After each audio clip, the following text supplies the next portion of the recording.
Hello, everybody. My name's Marnie, and I'd like to welcome you to Frankston City Library's Frank Talk with Melissa Browne. Before we get started, I'd like to acknowledge the traditional custodians on the land on which Frankston City Libraries operates, the Bunurong people of the Kulin Nation, and pay my respects to their elders, past, present, and future. I'd also like to extend that respect to the elders of any other communities who may be joining us today. Now, when it comes to saving and spending money, we're not all the same. Yet for too long, the financial advice world has treated us as though we are. Melissa Browne uses her unique, sometimes irreverent, but always inspiring voice to speak and write about money, financial awareness, habits, strategy, business, and occasionally shoes. In her latest book, Budgets Don't Work, But This Does, Melissa helps you discover the habits, triggers, and tricks that are right for you. Thank you so much, Melissa Browne, for joining us today. You're very welcome. Now, tell us, what led you to putting pen to paper and writing Budgets Don't Work, But This Does? Well, I think it's something that I first touched on in my last book on FU Finances. I won't say the name. Thank you. Where I touched on your money story, and I touched on some of the concepts that are in this book that I knew from when I started to work with people over the years that it actually needed to go deeper than that. And I love the work of Melissa Browne. She's a shame researcher from the University of Houston, and she has this incredible quote that I have at the start of my book, that what you know matters, but who you are matters more. So that's the whole reason for writing the book. It's what I know from working with people and from dealing with finances in my own life is that I can give you a seven-step plan to deal with your finances, and it will get you so far. But until you figure out why you keep sabotaging, why you keep doing and getting caught in that loop of that same behavior, you won't ever be able to get to a place where money is just another thing that you do. So part of it is both the IP, but also the stories in the book to inspire people to go, oh, okay, I'm not alone in this. And to start that, I call it a bit of a financial revolution in different way of thinking about money. Absolutely. Now, obviously, COVID is having a massive impact on the economy right now, and many people are struggling on reduced incomes. What are the simple things that people can do to be smart about money during difficult times? So there's nothing like a global freaking pandemic to make us all deal with our finances. And I think what I want is, when it came to March, so many people, before we realised the stimulus payments were happening, there was so much fear and so much uncertainty. And many people only had, and the stats prove this, only had 2 weeks worth of income saved. So there are a lot of people looking down the barrel of incredible fear, uncertainty, and anxiety when it came to their money. And what I believe we need to do for round 2, if you like, for when the stimulus payments run out, is look at the urgent, but also look at the important. So the urgent are things like making sure that I have a buffer of 3 to 6 months worth of expenses, so that when the stimulus payments run out, I have that sleep at night factor of, oh, okay, I have money put aside. It's not thinking that it's business as usual with our finances, and instead looking and swapping, pausing and cancelling everything that I don't need at the moment that's peripheral. And especially if you're in Melbourne, if you didn't do that first round of lockdown, make sure you do it now. And then the third thing is to realise what income you have coming into the household, to actually face that. Because some people are receiving more income at the moment than they used to. Either they're a part-time worker and they're receiving more JobKeeper, or they're in a safe role, but some people are receiving less and they're trying to do business as usual, but it's just not. So it's actually facing that reality of what income do I have coming in, but also what am I entitled to? You know, there's a lot of shame around applying for some people, around applying for JobSeeker, or around going to your landlord and asking for a reduction in rent. or going to your bank manager and asking for pause on mortgage repayments. I've spoken to people where they've said, I'd rather grab the $10,000 from super than ask for help. And part of the urgent is to stop that, to realise that we actually need to ask for help in many cases, and we need to address our finances. But then that's the urgent, but then the important is the longer term work. And this is the work I talk about in my book, where it's understanding who you are so you can understand why you're behaving with money the way that you are. So that's everything from understanding your money story to understanding your money environment, understanding your money type, and those three things I call your financial phenotype, and then creating great financial habits that are right for you. And that stops you from being in that sabotage loop. That stops you, that makes you aware of, why do I believe, why am I reacting to money the way that I am? What's preventing me from taking positive steps forward? So it's, for me, the most important thing you can do at the moment is to look at the urgent, but also to look at the longer term important. And do you have anything to add on to that? We know at this stage the government support payments look like finishing up on the 27th of September. We know it won't be business as usual, obviously, especially for Victoria. So what are the steps? Are there other steps that people can take to prepare for that? Yeah, so it's being aware what you're entitled beyond that. So, for example, JobKeeper, there is an extension, but it just depends whether you're entitled to that. With JobSeeker, there's going to be an extension. But for both of them, there's steps down, there's more hoops to jump over, and it's understanding, am I going to be able to receive that? So I think we need to have these conversations with our bosses if we're working for someone to say, what do you envisage life past 28th of September is going to be like? Is my job safe? Can I expect a step down in income? Like, we need to have these conversations so that we can prepare. And when it comes, if we're in business, it's also doing that for our businesses as well. It's sitting down and figuring out what income do I have coming in as a result of the government, but also as a result of just trading.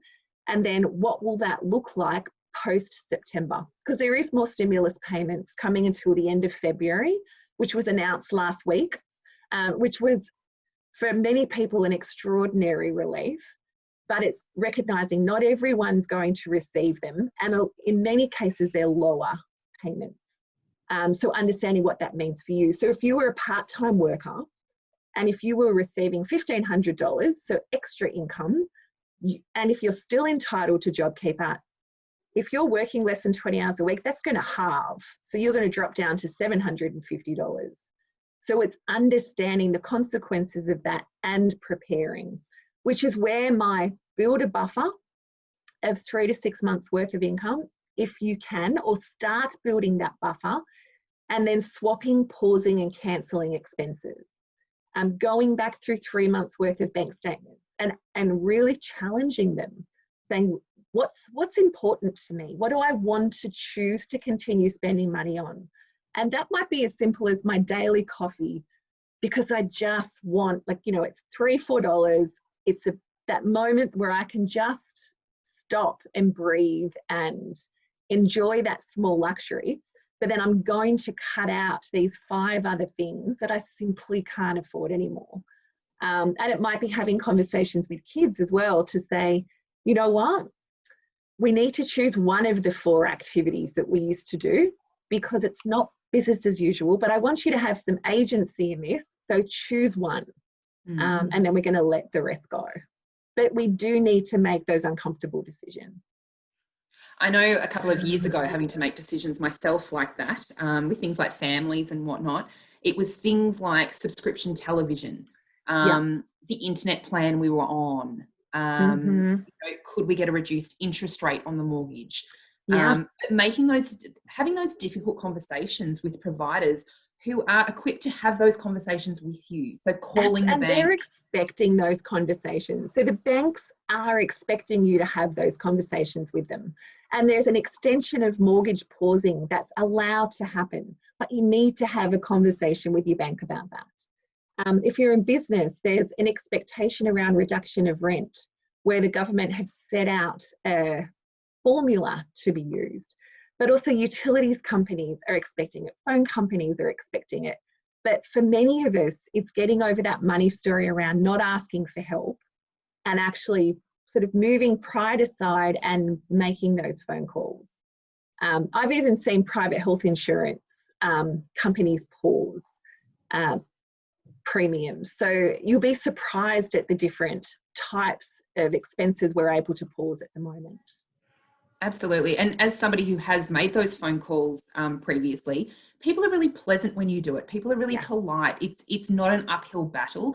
And I know for me, back when interest rates were about 7%, I remember calling my bank about 6 months in when my sister went for a mortgage, and I went, hang on a minute, how has she got one with a 5 in front of it, which is silly when we now look at 2s.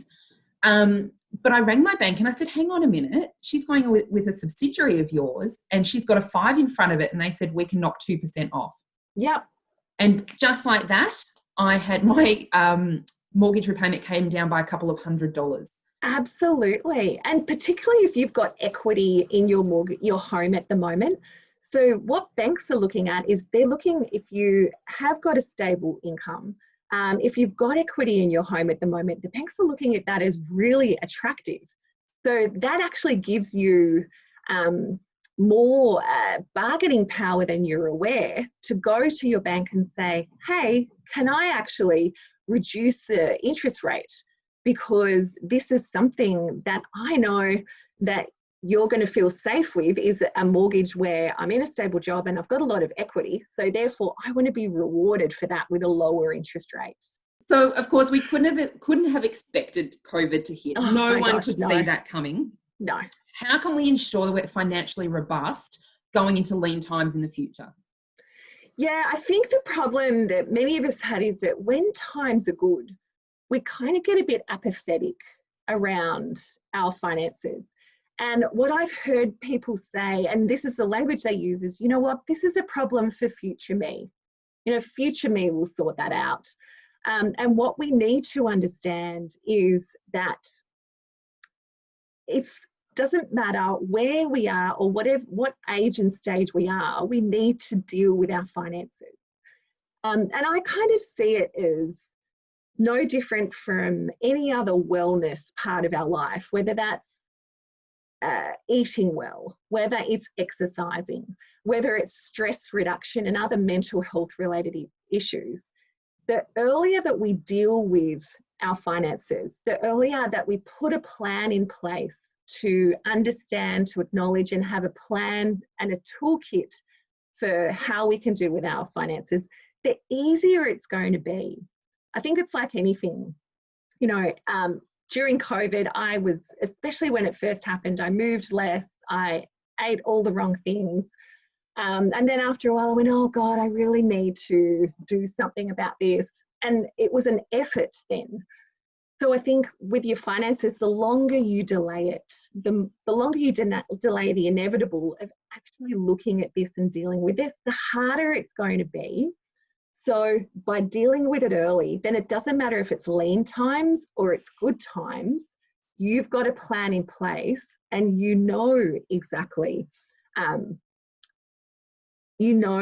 what you're working towards, and it doesn't even matter. So I've got clients that contacted me during the pandemic very early on and just said, Mel, thank you so much. Because of the work that we've done, yes, of course, we still had that fearful factor around, oh, all these great laid plans. Now, who knows what's going to happen with them? But we had our buffers, we had our buckets in place. When these feelings came up, we addressed the money stories that they related to. And so we're able just to keep going. So it didn't mean that they didn't lose jobs. It didn't mean that they didn't need to be financially reassured. But at least they were set up in such a place that they had choice and they had options, because they didn't just have a 2-week runway, or worse, just a whole lot of credit card debt and not a lot to show for it. But it's also during lean times, and what I have seen is during this pandemic is some people actually have been able to have the opportunity to take advantage of things during the pandemic. So I know I've been contacted by people that have said, you know what, I've got this amount of cash. Do I keep saving for a deposit in a house? Should I invest it in the share market? Because I can see that the bottom's dropped out of it. Is that positive? That if we don't understand, if we haven't educated ourselves financially, if we haven't done the work, then it's actually really difficult to take advantages of those opportunities. And that's, I think, where we can tend to listen to our best friend Gardner, who had that hot tip, and we can actually find ourselves in a position that's financially unhelpful. Absolutely. And that actually leads itself into one of the questions I've been given to ask you. So we'll just go a little bit forward. Love that. And that is, if you do have the money sitting there, shares or bricks and mortar, what would your advice be? So my advice would be it depends. So not everyone has a comfortability with shares, and not everyone has a comfortability with property. So for me, it's about understanding what your long-term goals are, and both shares and property are long-term investments. And by long-term, I mean more than 7 years. Mm-hmm. So I'm a real fan of thinking about investing this way, that if I want to get fit, there are probably 50 different ways to get fit, whether it's doing bar classes, whether it's running a marathon, whether it's going for a daily walk, whether it's doing CrossFit, doing team sport, or whatever you're into. It's the same with investing. There's potentially 50 different ways of getting to the end point. Property and shares are just 2 of them. And what I'm a fan of is just making sure, and the difference with the exercising analogy is just like, you don't just want to do cardio all the time. You want to do cardio, and you also want to do some strength work. You don't just want to limit yourself to one type of activity. It's the same with investing. So if you only had exposure to property, then I'd suggest that perhaps you look at shares. If you only had exposure to shares, then I'd suggest that perhaps you look at property. But as long as you have a long-term goal, as long as you look into both, not as a quick win, but as right, I'm going to research this. If it's shares, I might be looking at an exchange traded fund because I know it's cheap. It's investing in the top 200 or 300 index funds. Or it might be, I'm going to buy a property in a blue chip area. I'm going to hold on to it because I know long term, the plan is I don't believe it will go down and I'll get good rents from it. No matter which one, as long as you go into it with that mindset, I think that either is okay. Okay. And personally, I'm looking at both at the moment, and I invest in both. So absolutely. No, that's great. And I guess it comes down to the individual and what they're needing in the next 10 to 15 years. And how much you have to invest as well. So if I didn't have enough to invest in property, if the banks aren't potentially going to look at me as a valuable risk, and I thought that might be the case for the next few years, then sure, I might be looking at the share market instead. Because the share market, I can start investing for as little as $500.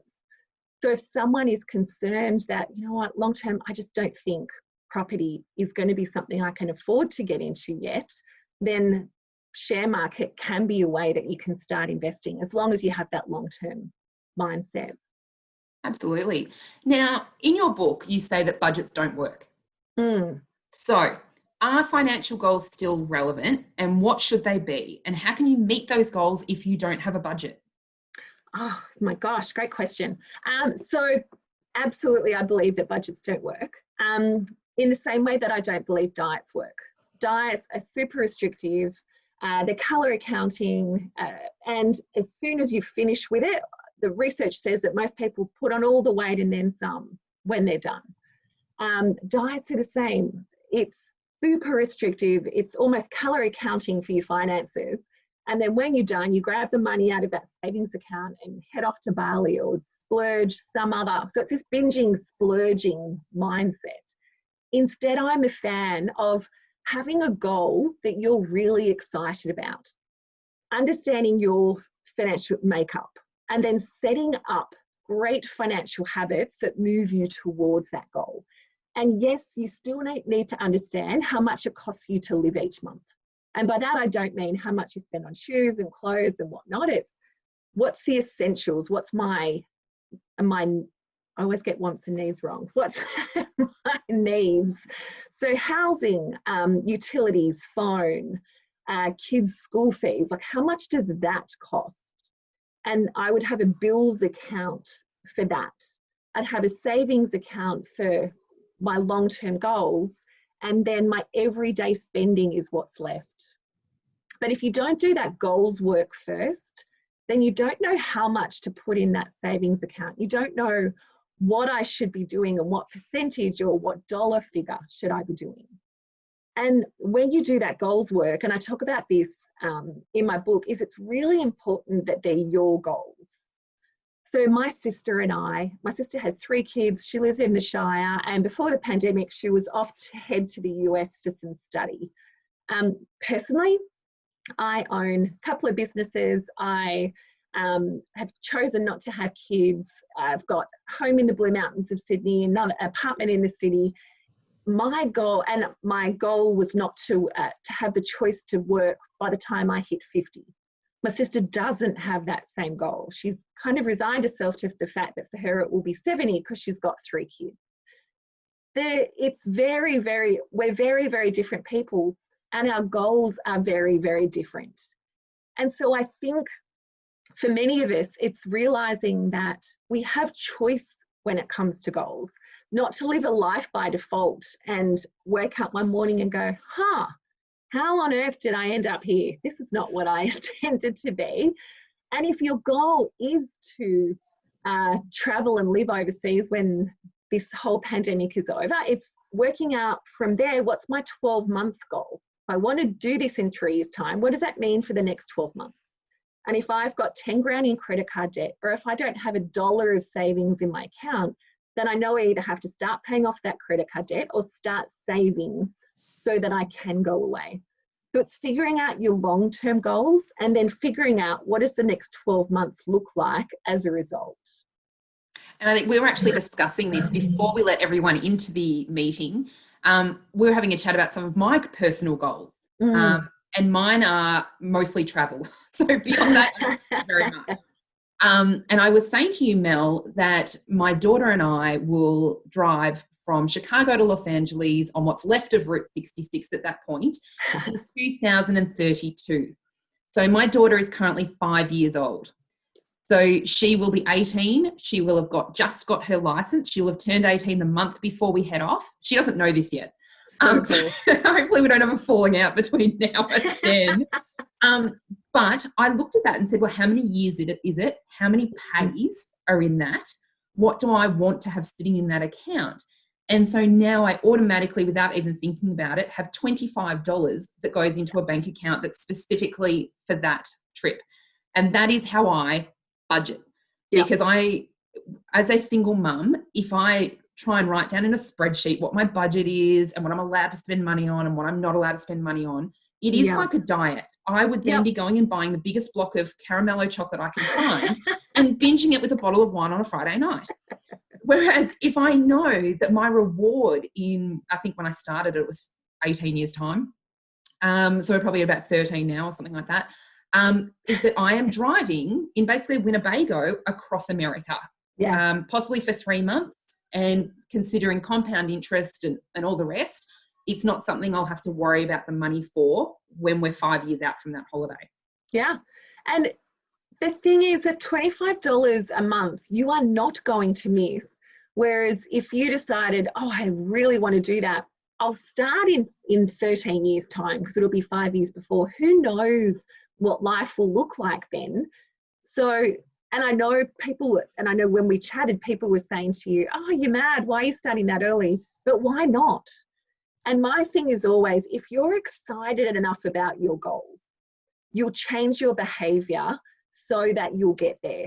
And you are so excited about that goal that you've set up behavior to put $25 in an account 12 years ahead of time because you're excited about it. And that's what I mean by they need to be your goals. Because if you thought, I should probably take my daughter overseas when she's 18, I bet you wouldn't start saving for it yet. But because you're like, it's Route 66, it's the US, This is going to be our time. I'm so freaking excited about it. I'm so motivated to make this happen. I'm starting now. That's what we want to have as an impetus for those goals. There's a lot of financial advisors that will say 50%, 30%, 20%, 10 or whatever, the 50, 30, 20 as a percentage of how you should split your money. But the truth is that's actually not right for most people. You know, if you're a single mum and you're trying to make that work and it's just your income, you're just not going to make it happen and you'll be perpetually frustrated. If you're in your 20s, you might be thinking, hallelujah, this is just awesome. This is so easy. I can spend so much money. Whereas that's your superpower of time and compound interest. So it's rejecting a lot of traditional financial advice and actually figuring out what do you want, and then figuring out from there what actions do I need to take as a result, which your actions and your goals, beautiful. Absolutely. And that's why I thought I'd give that example so people could see a hands-on example of what we're talking about today. And I have found that there have been times, as I said to you, where that money has had to be used for something else, where a once-off payment, like a new car battery or tires or whatever, has popped up. It's not a regular expense, but that cash has been sitting there and I've just replaced that. Like I've started again knowing that, you know, as my income increases over the years, I'll increase the amount of the payment that goes into that account to make up for that. Yeah. But it was nice to know that cash was sitting there. Even though it was allocated to something, it can still be used for something else. Absolutely.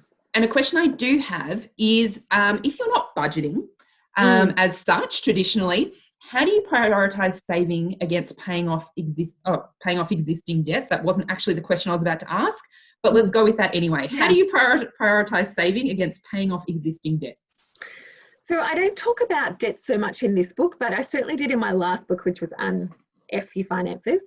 So it's important to understand that there's good, there's bad, and there's okay debt. So I'm not sure if everyone has heard of those concepts, but I'll run through them really quickly. So a bad debt would be credit card debt, or debt that I've used for something that's not going to go up in value or going to go down in value. An okay debt is debt that has been for something that is an asset, such as your own home, or it might be a help debt or a student debt, where CPI is so low that we kind of don't care that that's not being paid off at the moment, other than through your tax. Whereas a good debt is debt that I can get a tax deduction on for an asset that's going up in value. So if you've got a car loan that you're claiming a tax deduction for, that would be an okay debt, not a good debt, because it's not going up in value. So if I was looking at my goals, and if my goal was to buy a house in 3 years' time, and if I had $5,000 worth of bad debt, so credit card debt or buy now, pay later debt or whatever you like, then I would be paying that off before I started saving, and I would be cutting up that card and using a debit card instead, because I'm paying potentially 20% interest on that bad debt versus only getting 1% if I'm lucky on my savings. So I'm kind of going backward unless I do that. If I had a mortgage, however, and if I wanted to diversify my assets, I wouldn't, as long as I do the sums and I can pay off that mortgage at 8%, so I can still afford to pay it at 8%. And as long as I have a buffer of 3 months savings aside, and I don't mind if that's sitting in an offset account attached to your mortgage, then yes, I'm a huge fan at that point of investing in another asset class, such as shares or saving for another property. And the reason being is that we can't eat our house. So saying that, you know, if something was to happen, I can't start chomping into my house. So what we want to do is diversify our asset pool. And I'm a big fan of trying to get to having 7 different streams of income. And that might be as simple as having a really teeny tiny dividend stream coming, or some rent, or I might be creative on those 7 streams of income in that I might Airbnb a room in my house, or I might put my services onto Airtasker. But it's trying to come up with diversified income streams that are not just reliant on a home and my wage, and that's it. Because certainly if I was younger at the moment, I would be thinking what we need to understand is we have a level of debt now that's just eye-watering, as was described by the Treasurer last week. I don't believe that we're going to have a pension that people my age, so people are in their 30s, 40s, 20s, I don't think that we can rely on the pension system as it currently stands. I think it'll either be pushed back to much later in life or it will be reduced. So what we want to do is make sure we're looking after ourselves. And part of how we do that is to start doing something about our finances now, such as making sure we have different asset classes and income streams. Absolutely. Now, another question we've got is, if a young couple are both working, is it better for them to get into the housing market quickly or rent and establish a savings pattern? Oh, it's such an interesting question. I think the answer is it depends. So I'm never a fan of jumping into anything because of FOMO. I never want to think, oh gosh, the market's moving, I just need to act. For me, that's a recipe for disaster. But if a young couple have got a deposit and are able to get into the housing market, and this is a long-term decision for them, then I have no problem with them purchasing that over continuing to save.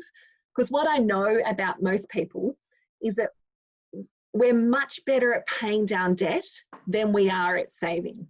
A lot of us, with the different money types and money stories that we hold, a lot of Australians don't love debt. So when we have a mortgage, we're motivated to pay it down, whereas we're not quite as excited about saving. So if that was the young couple's money personality, if that's their makeup, then my recommendation would be to consider the property versus continuing to save. Excellent. Now, Suzanne has asked, how can I get financially educated and choose a financial advisor who matches my goals? Oh, such a great question. So I'm a fan of dating financial advisors. So I don't mean date them.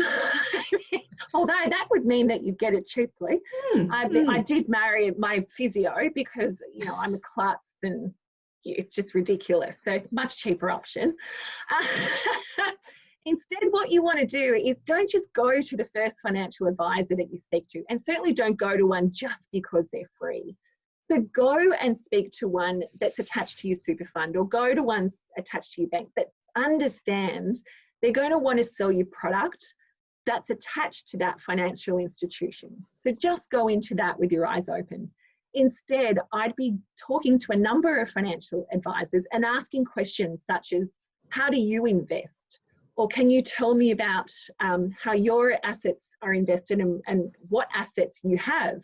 Because I mean, if they're not investing, if they're not good with their money, that would make me nervous about investing with them. I'd ask them questions about commission. So do you accept commission? And because more and more financial advisors don't believe that it's ethical to accept commissions. So it would be looking for someone that does that. If you're interested in ethical or socially conscious investing, it would be asking them about that and whether that was important to them. So there's lots and lots more types of financial advice now. But what you can also do is do your own reading. Take courses. So for example, the ASX, the Australian share market, has a free course so that you can educate yourself on shares. There's another course that you can do that's an international course that's free again. I talk about it in my podcast, Uncensored Money, and I've got it in the show notes with Olivia Engel, if anyone's interested, where it's a free course that teaches you about financial investing across multiple asset classes. So there's actually a lot of free resources now that you can educate yourself on. Money Smart's another site, which is a government website where it teaches you about investing, debt, compound interest, asset classes. Or you could take courses that are paid courses so that you could educate yourself as well. But if you absolutely want to work with a financial advisor because you just want it outsourced, then date a few and make sure you find one you feel comfortable with. I do like the idea of dating a financial advisor, to be honest. Yeah. My husband will tell you, sometimes it's good, sometimes it's not so great. Yeah. We'll have to have that Sometimes chat I off think air. he's like, oh, honey, do we need to have another talk about goal setting? Yeah. Do we really need to spend the money on that? I know. Yeah. We actually have, but see, this is where, especially in relationships, often if people are in relationships, there'll be one partner that is good at money and the other partner abdicates responsibility. They're like, oh, go for it. Or the partner that's good at money kind of steamrolls a little and goes, you know what, just let me handle this. Leave this to me. And it's really important that couples do money together. Relationships Australia says that money is the number one thing we fight about. So part of what we want to do is understand how each other is financially made up. So your money story, your money type, but to find a way to do money together. So I handle all the investments in our household, but once a year we do goal setting together. So that's all my gorgeous husband can handle is once a year. But then we know, right, we're on this path that we're setting ourselves on. And then if the investment is over a certain dollar figure, then I bring that to him and say, hey, honey, are you comfortable with this? And then once a month we sit down and I just open the shares that I've bought or traded or open what's happening in the super fund and say, right, this is how we're going. And he doesn't care. But for me, it's so important that he knows what's going on because otherwise we're not doing money together. So I'm a real fan of making sure that you do money together. So if you're the partner that's just taking charge, grab your partner and include them. And if you're the partner that's abdicated, start saying, right, can we have a monthly catch up where we talk about this? No, that is a great idea because having been there myself, yes, finance is the number one thing that people fight about. Yeah. And it can be a strain sometimes if you are the person in the relationship who has taken on that responsibility and can feel like they're doing it on their own. So it's a really, really great idea to be sharing that on a regular basis. Yeah, and part of the work that I do in the book, and that I've had couples already come to me. I had a conversation yesterday with a couple where he said, look, so I think there's 4 different money types and that we're often hybrids. And he said, I'm a discerner money type. And she said, well, I'm a relator money type. And a relator is more empathetic and a discerner is more judgmental, a little bit cynical. And they had to make a decision on the Friday as to whether to cancel their nanny. And because they've got a few young kids and they worked out they're in a remote area, they don't have much access to childcare, and that was a cheaper option for them. And she said it was a last minute cancel and she just felt so bad for the nanny that she didn't want to cancel, whereas he's looking at it very judgmentally going, well, it's a cost that we could save. And because they understood their money type, he didn't say, well, you're wrong, and she didn't say you're wrong. It was, okay, whilst I appreciate where you're coming from, what's actually best for our household and how can we also make you feel comfortable with the decisions that we've made? So they ended up having the nanny but for half a day. So that was their compromise. But suddenly they had a language around doing money versus it being a source of tension where they could see that situation arising and they just knew it was going to end up in a fight. So for me, the book and the work that I talk about in there gives us this new language and this new way of doing money together, which can remove some of that angst if we do it well. Absolutely. Now, Lara has popped a question up. She says, I've heard a quote, which is, you don't make money by going to work. In other words, income from employment is enough to cover life's daily expenses, but not much else. Can you talk about more ways to diversify income streams and how to get there? For example, home ownership seems impossible for people in their 20s right now. That's a great question. Look, I'm also a fan of, when I did research on this many years ago, part of what I kept coming back to was that millionaires had 7 streams of income. And that just really caught my attention as someone that is that discerner money type. Discerners like puzzles. They like to have challenges to solve, particularly mental challenges. So I was really motivated by that. And what I know is even if you don't get to 7 streams of income, if you get to 4, you're going to do better than if you just operate. And kind of what Laura's talking about is the concept of being a wage slave. And there's a difference between having a job and being a wage slave. So a wage slave is someone who's just, I've got my job and I'm just kind of working and I'm enjoying now and I don't really have anything to show for it. And as a result, I then have no choice really, and certainly no financial choice. Whereas I have, and I kind of disagree in some respects, and then I have seen policemen and teachers and nurses do really well financially by making really smart, strategic, long-term financial choices around where they invest, how they invest, and what they're choosing to prioritize and spend on now so that they can have choice and they can have those multiple income streams in their future. But Laura's right insofar as for many people, it's easier to add on income and income streams than just trying to do it within your employment. So what you might do is things like starting to invest part of your income in the share market, or you might go and get a part-time job, or you might put, especially at the moment with so many of us home, you might put some of your services onto an online platform, such as one of the different consulting sites, and sell them and decide any income I make from that, I'm going to invest. I'm not going to include it as my income. But one thing I would say to people that are young people that are listening to this is that I do believe that as a result of the pandemic, that the opportunity for you to own your own home has actually greatly increased. Certainly, we're already seeing a lowering of house prices, and if we get to a depression, certainly in recessions, we definitely see a lowering of house prices. So if I was you, Laura, I would be saving cash to take advantage of those opportunities, because we are hearing banks saying that they'll accept a 5% deposit and that those type of schemes are possible. So if I can get into a house that's a lot cheaper on a much lower deposit, then that can only be a good thing. But it doesn't have to be your home.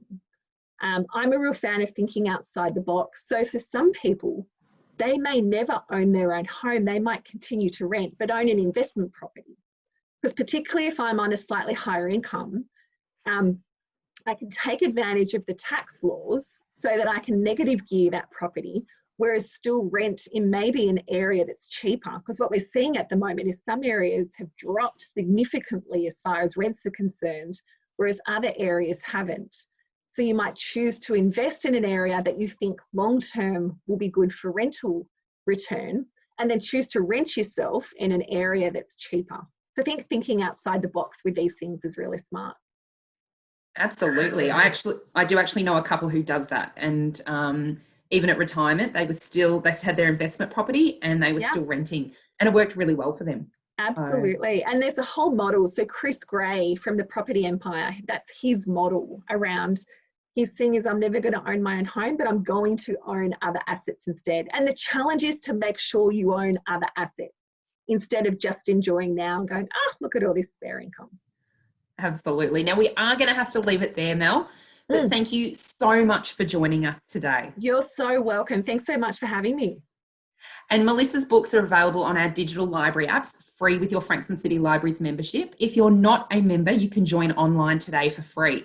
You can also purchase Budgets Don't Work But This Does from Robertson's Bookshop in Frankston, and we'll provide the link directly to Mel's books when we share this recording on our social media platforms and also in the event on Facebook.